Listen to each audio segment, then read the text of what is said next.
Good morning, good morning, good morning. Hey, Jim Sunderwirth here from the swing, and yesterday was such a great day, and today is going to be even greater because we're going to continue on the journey of faith.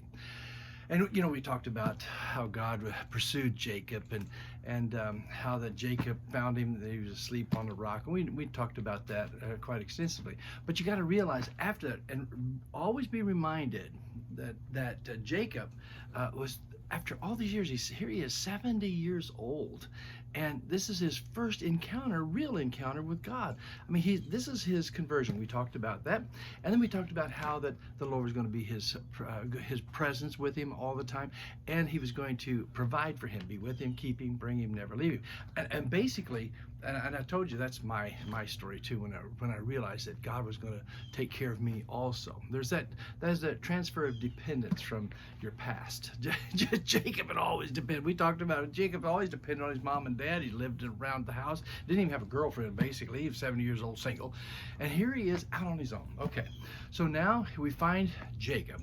And he wakes from his sleep. He says, the Lord is in this place. I knew it not, but I know it now. And boy, if you do that for me, it's going to be great things. And then he took the rock that he slept on, and he built an altar, and he poured oil over it. And he said, this is called Bethel, God's house. This is God's house.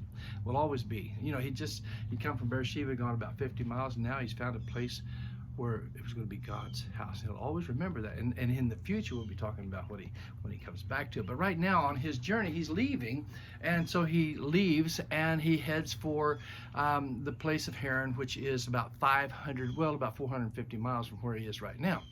So as he makes his journey, in chapter 29 of Genesis, if you want to go there and read chapter 29 of Genesis, it says, so Jacob went on his journey. See, we're on a journey of faith journey.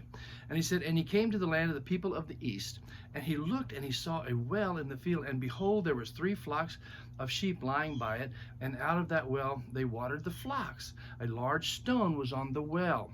Now all the flocks were gathered together, and they would roll the stone from the well's mouth and water the sheep and put the stone back on the well's mouth. And Jacob said to them, my brethren, where are you from? And can you believe this? I mean, it's just hard to believe. So where are you from? He said, we are from Haran. Okay, I mean, look, the steps of God's chosen people. You, me, he's the same yesterday, today, and forever. Our steps are ordered of the Lord. He won't withhold one good thing from us as he orders our steps. Now, he doesn't order our sit-downs. He doesn't order our complacency. He orders our steps, taking our steps. And here he had taken all this mileage. He could have ended up anywhere, but he ended up at a well, and he said, do you know Laban, the son of Nahor? And they said, we know him. I get so excited. I remember there was a time in my life when it was really funny. I lived by faith. And there was a gentleman that my brother worked with, and he worked with him on tours and things. And this guy was a promoter, a big promoter. And I was saying, Lord, how's this going to work? How are we going to continue to walk by faith? And this big promoter, Richard, said, well, I want you to meet my brother. And he said, I'm going to send you a tape. And I'll never forget this. Here, living by faith, you wonder where your bookings are going to come from. Well, God sets the things up.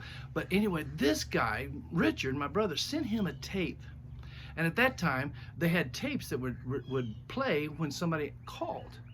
Well, the secretary was there, and lo and behold, the tape machine broke for receiving calls, and they had the music when somebody said on hold, and her tape broke, and there was my tape, and she took that tape and she ripped it open real quick and she slid it in there, and lo and behold, she used it for people calling in and holding, listening. Well, one day, even this big promoter called in to talk to his secretary, and he heard my music. He heard my music. Can you believe it? And he called me.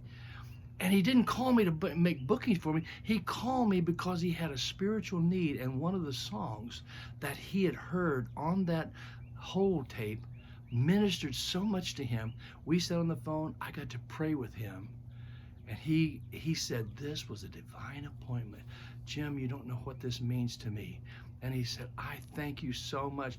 You see, he had a need. He was thirsty for something, and there the well was, and I got to be a part of it. The steps are ordered, and there I got exposed to a man that could book all over the world.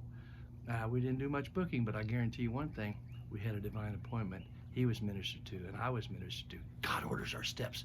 You have a good day, and know that when you take those steps, God's going before you. I'll see you tomorrow, okay?